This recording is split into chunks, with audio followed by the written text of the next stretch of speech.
Hello दोस्तों, राधे राधे दोस्तों।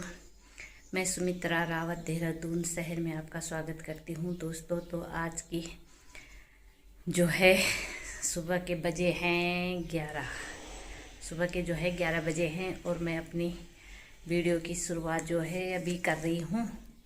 तो वीडियो तो ऐसे बना नहीं रही, पर मैं आपको जो मेरे कीर्तन भजनों के जो है वीडियो क्लिप बना रखे मैंने, वही दिखाऊंगी आपको। तो आप प्लीज़ ध्यान से उसको पूरा वीडियो को देखना और कमेंट शेयर सब्सक्राइब और लिखना कि कैसे लगा आपको मेरी ये वीडियो। Thank you.